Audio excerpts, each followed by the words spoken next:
Hello friends, welcome back. Hope you are well and good and enjoying your studies with Shantiniketan Kalol. મિત્રો, ધોરણ 10 વિષય અંગ્રેજી. અત્યાર સુધી આપણે ટેક્સ્ટ બુકની વાત કરીએ તો unit first against the odds, second the human robot and third an interview with Arun Krishnamurthy. આ 3 પાઠ આપણે ભણ્યા. I hope you understood them very well. આશા રાખું કે તમે સારી રીતે એ પાઠ સમજ્યા હશો. Today we are going to learn unit 4 of textbook. So વિદ્યાર્થી મિત્રો, let's start unit 4, a wonderful creation. First of all, let's understand pre-task section of the unit. Pre-task એટલે pre-taskમાં આપણે એવી બાબતો ભણવાની હોય છે, એવી બાબતો શીખવાની હોય છે અને એવી બાબતોનું જ્ઞાન આપણે મેળવવાનું હોય છે pre-task દ્વારા, કે જેથી પાઠના મુખ્ય કન્ટેન્ટમાં આપણે જે ભણવાનું છે એ માટે આપણે માનસિક રીતે તૈયાર થઈ શકીએ. બરાબર છે મિત્રો?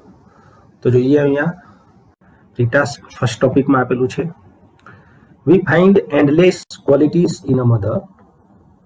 સમ qualities are given here. We find endless qualities in a mother, કે આપણને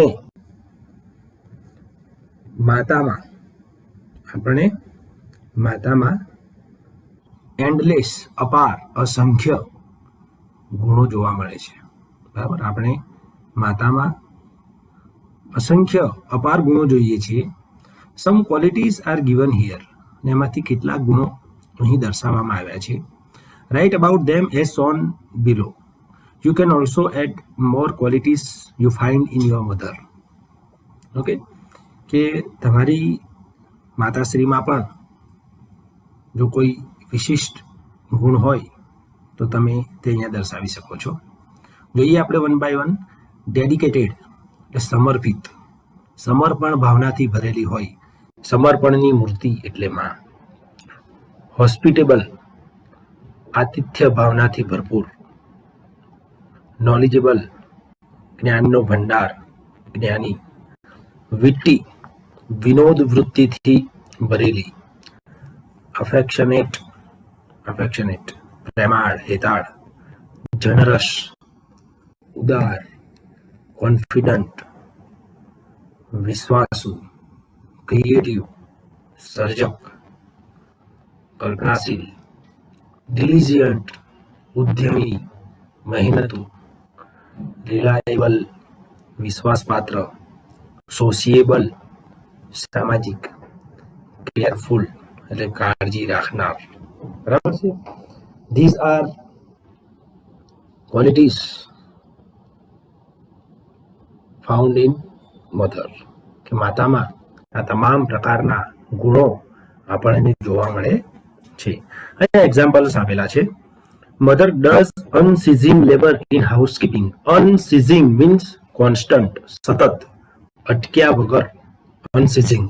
mother does unceasing labour in housekeeping, કે ઘરમાં સતત શ્રમ કર્યા કરે છે, સતત કામ કર્યા કરે છે, સહેજ પણ અટકતી નથી. તો ડિલિજન્ટ કે તે ઉદ્યમી છે. She willingly shares what she has, કે તે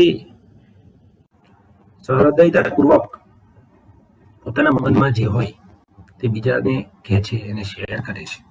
તો સી ઇઝ જનરસ, તે ઉમદા છે. સી કમ્બાઇન્સ હ્યુમર વિથ ઇન્ટેલિજન્સ, કે બુદ્ધિ ચાતુર્યની સાથે સાથે તે હ્યુમર એટલે કે હ્યુમર, વિનોદ વૃત્તિ પણ પેદા કરે છે. She is witty. ઓકે, આ રીતે માતાના ગુણો અહીં દર્શાવેલા છે. આ શબ્દો ખાસ ધ્યાનમાં રાખવા.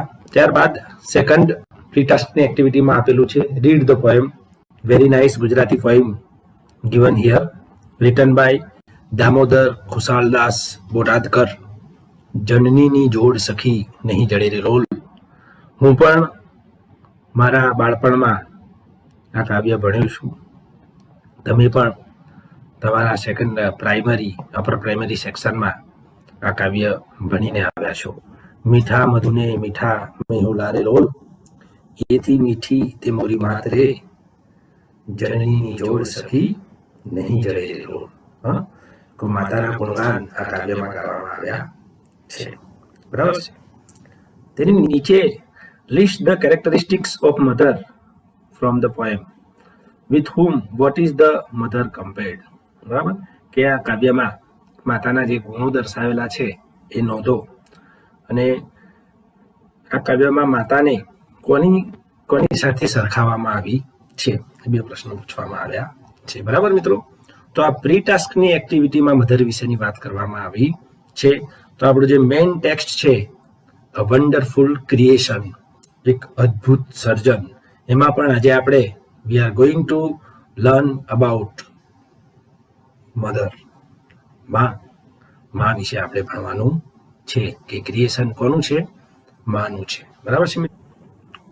હા, તો વિદ્યાર્થી મિત્રો, before we start let's understand the glossary section of the text. કે શરૂ કરીએ તે પહેલા તેના અઘરા શબ્દો સમજી લઈએ. STAY સ્ટે એટલે સપોર્ટ, સહકાર આપવો. SOOTH શુદ્ધ એટલે શાંત. કોન્સન્ટ્રેશન એટેન્શન, એકાગ્રતા. Angel messenger of God, દેવદૂત. LAP લેપ એટલે ગોદ અથવા માનો ખોળો. અટરિંગ સ્પીકિંગ બોલવું. ટફ TOUGH ટફ તો મુશ્કેલ અથવા કઠિન. HEAL હીલ એટલે ક્યોર, ઉપચાર કરવો. ENDURE એન્ડ્યોર એટલે બેર ઓર ટોલરેટ. આ એના નિયરેસ્ટ મિનિંગ સિમિલર વર્ડ આપેલા છે. એન્ડ્યોર, બેર, ટોલરેટ સહન કરવું. રીઝન થિંક લોજિકલી કે તાર્કિક રીતે વિચારણા કરવી. કોમ્પ્રોમાઇઝ એડજસ્ટ સમાધાન કરવું. Genius highly talented, gifted. Genius એટલે કે પ્રતિભા સંપન્ન, તીવ્ર બુદ્ધિશાળી વ્યક્તિને તમે જીનિયસ કહી શકો. Leakage fluid coming out of a crack or hole. Leakage એટલે ચૂવું, પાણીના ટપકા પડે તેને લીકેજ કહેવાય. લીકેજ ચૂવું. મે બી પરહેપ્સ કદાચ. એક્સ્ટ્રીમલી વેરી મચ એટલે ખૂબ પ્રમાણમાં. Replaceable to be used in place of બદલી શકાય તેવું. પઝલ્ડ કન્ફ્યુઝડ એટલે મૂંઝવણ અનુભવવી. માઇટી પાવરફુલ શક્તિશાળી. Standard a level of quality એટલે કે ગુણવત્તાની કક્ષા. મોર ઓવર એડિશનલી તદુપરાંત. રિફ્યુઝ રિજેક્ટ ડિનાય અને ત્રીજો શબ્દ છે એના માટેનો રીનો. ઓકે. Irritate annoy. ઇરિટેટ એટલે ખીજાવવું, ગુસ્સો કરવો. રીઝન વી આપેલું છે. રીઝન વી એટલે વર્બ. થિંક લોજિકલી તાર્કિક રીતે વિચારવું. REASON reason, miracle, wonder, very amazing achievement ચમત્કાર. યુનિક વેરી સ્પેશિયલ ઓર અનયુઝ્યુઅલ. યુનિક અજોડ. અનકમ્પેરેબલ અનમેચેબલ. યુનિકના નિયરેસ્ટ મિનિંગ થયા. ક્રિએશન એટલે કે સર્જન. એક્સપ્લેન એટલે સ્પષ્ટ કરવું. ઓવર ટાઈમ વધારાનો સમય. કોમેન્ટ એટલે ટીકા ટિપ્પણી કરવી. ડિટેલ માહિતી. સિક્રેટ તો હિડન એટલે રહસ્ય. સિક ઇલ બીમાર. ટીયર આંસુ. અને પ્રાઇડ તો ego. Okay friends, page number 41 A wonderful creation. Open your textbook, page number 41, and pay attention in your book. Okay, friends, let's start. The good Lord was extremely busy that day. The good Lord was extremely busy that day. કે ઈશ્વર એ સમયે extremely એટલે ખૂબ જ વધારે પ્રમાણમાં. The good Lord was extremely busy that day. કે એ દિવસે ભગવાન ખૂબ જ વ્યસ્ત હતા. He was into his 6th day of overtime. કે તે તેમનું છઠ્ઠા દિવસનું ઓવરટાઈમ એટલે કે વધારાનું કામ કરતા હતા. When he was working with full concentration, કે જ્યારે તેઓ ખૂબ જ એકાગ્રતાથી કામ કરી રહ્યા હતા. was working ચાલુ ભૂતકાળ, was verb plus ing form. Okay, when he was working with full concentration, જ્યારે તેઓ ખૂબ જ ધ્યાનપૂર્વક કામ કરી રહ્યા હતા. An angel appeared, કે એક એન્જલ એટલે કે દેવદૂત આવ્યો. An angel appeared, દેવદૂત આવ્યો. And commented, અને કહ્યું, એને ટિપ્પણી કરી. You are taking so much care for creating this creature. You are taking so much care, કે તમે creating this creature, કે આ સર્જન કરવામાં too much care, ખૂબ વધારે કાળજી લઈ રહ્યા છો. You are taking so much care for creating this creature, કે આ સર્જન કરવામાં, તમે જે સર્જન કરો છો એ બનાવવામાં તમે ખૂબ જ વધારે કાળજી લઈ રહ્યા છો.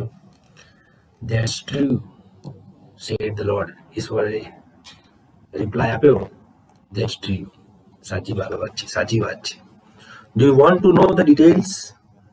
તો શું તું એની માહિતી જાણવા માંગે છે? તું તેના પર્ટિક્યુલર્સ જાણવા માંગે છે?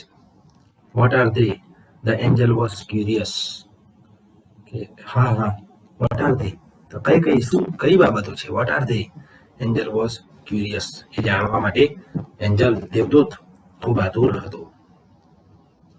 All her parts should be movable and replaceable too.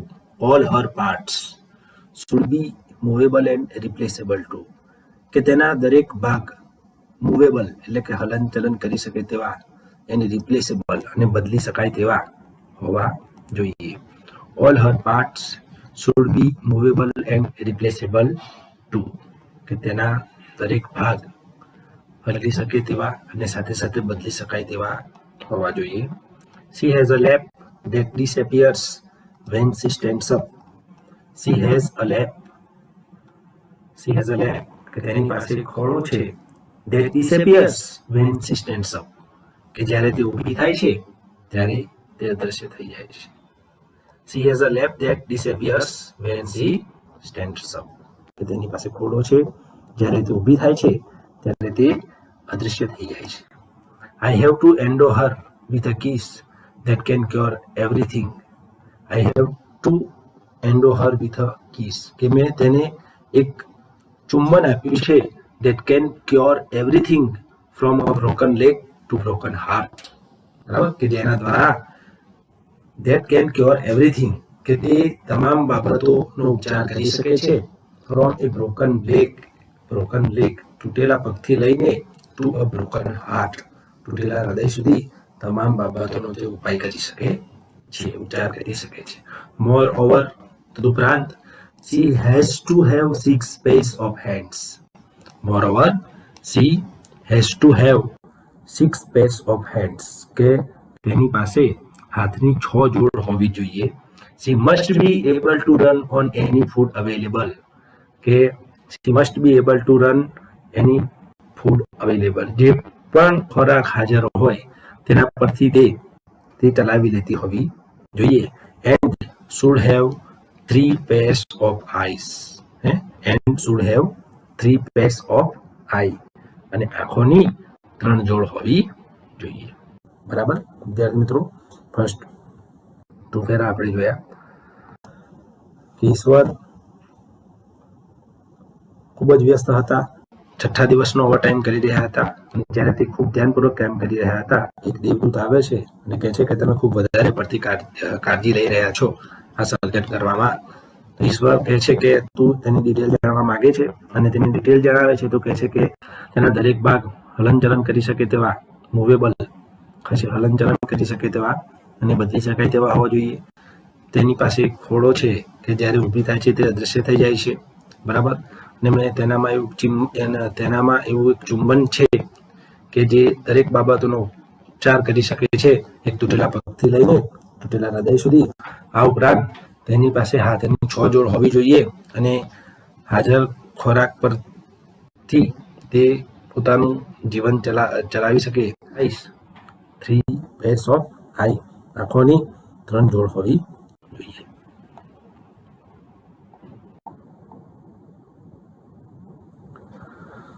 The angel shook his head slowly and said, દેવદૂતે ધીમેથી પોતાનું માથું હલાવ્યું અને કહ્યું, એ માઇટી ઇમ્પોસિબલ ટાસ્ક, ખરેખર અશક્ય બાબત છે. એ માઇટી એટલે કે શક્તિશાળી એવો અર્થ નહીં, ખૂબ જ ખરેખર અશક્ય બાબત છે. A mighty impossible task. I suppose 6 pairs of hands, no way. હું ધારું છું તેમ હાથની 6 જોડ, no way, બની જ ન શકે. No, these hands are not a problem for me. Here Lord replied, no, nah, these hands are not a problem for me. કે આ હાથ એ મારા માટે સમસ્યા નથી. It is the 3 pairs of eyes that the mothers have to have. પરંતુ તે આંખોની 3 જોડ છે કે જે માતા પાસે હોવી જ જોઈએ. It is the 3 pairs of eyes that the mothers have to have. પરંતુ આંખોની 3 જોડ છે જે માતા પાસે હોવી જ જોઈએ. લોર્ડ લુક puzzled, અને ઈશ્વર ભગવાન થોડા મૂંઝાયેલા દેખાય છે. Oh, so you are creating a standard model of mothers. હવે દેવદૂતને સમજાય છે અને કહે છે, તો તમે માતાનું એક ઉત્તમ સર્જન બનાવી રહ્યા છો, ઉત્તમ પ્રતિકૃતિ માતાની તમે સર્જન કરી રહ્યા છો. બટ 3 pairs of eyes, પરંતુ આંખોની 3 જોડ. વોટ ફોર, શા માટે? The angel got interested, કે દેવદૂતને આ બાબતમાં રસ પડ્યો, બરાબર. જ્યારે ઈશ્વર કહે છે કે હાથની 6 જોડે તો મારા માટે કોઈ પ્રશ્ન નથી, પરંતુ માતા પાસે આંખોની 3 જોડ હોવી જ જોઈએ. તો કહે છે કે આંખોની 3 જોડ શા માટે? હવે આ દેવદૂતને વધારે માહિતી જાણવાનો રસ જાગે છે. ઓકે મિત્રો, વિદ્યાર્થી મિત્રો, આગળનું કન્ટેન્ટ નેક્સ્ટ સેશનમાં આપણે જોઈશું. Thank you.